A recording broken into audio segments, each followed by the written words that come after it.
kamu agak kamu inang berai kehana dendayang kamu berarti kubu dendayang inang salehah lebih daripada bidadari. Urun-urun yang salehahnya lebih lagak daripada kebun bidadari. Tapi bu salihah mana salih? Mana salih jero melakau, jero man ayah, jero man mak, jero man jiran. Nyan salihah. Lagi ragam salih tu. Mana salih?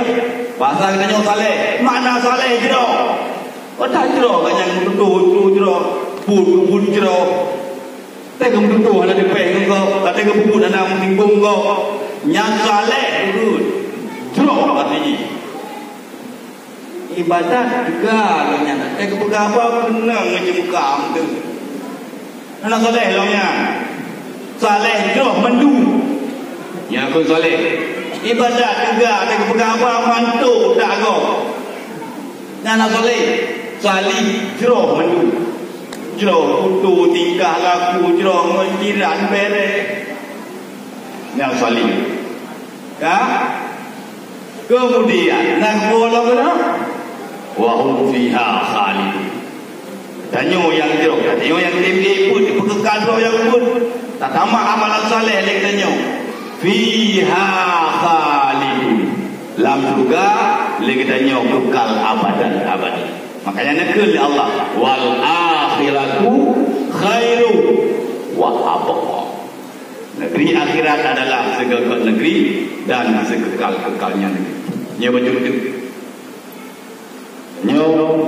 Nyo akan datang lam bulan yang paling suci. Maknanya untuk datang lah tempat suci, lam bulan suci, bergelih suci terus lagi dari dino. Mana suci terus?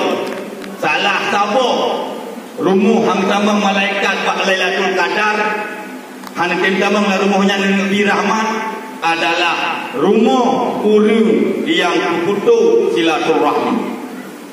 Nyan malam Lailatul Qadar ribuan malaikat tanazzalul malaikatu waruh. Terus ribuan malaikat bahkan malaikat Sidratul Muntaha waruh dan Jibril terus. Hoknya kamu kata rumah iman yang agam dan yang ini. Kamu lah rumahnya mendum Nabi Rahmat untuk ke Lailatul Qadar pula. Waktu itu baru mau lebar rumah hani demam rumahnya. Dah lebar rumahnya yang pertama rumah urang yang jib arah. Hani demam malaikat pak malam Lailatul Qadar. Jib arah bib tabu lah rumahnya hani demam malaikat. Yang kedua rumah urang yang pajuh bui lah rumahnya yang hani demam. Yang kelih hani demam sampai dekun le malaikat be rumahnya holai demam.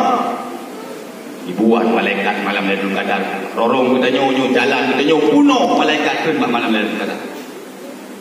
Ini damang lah demam kita nyo. Kun le malaikat lain. Hai baik kenal rumah lain demam. Kun dalam rumahnya urang putus silaturahmi. Tak trip kami damnya. Tak trip kami putus caranya. Putus cara ngadoi. Putus cara ngadu dengan ai dengan kumun ni. Baik damang rumahnya tu. Mana nama malaikat rahmat dan rumah hudanya malam Lailatul. Makanya kami malamnya pun utama dalam bulan suci tona tepi hati hudanya.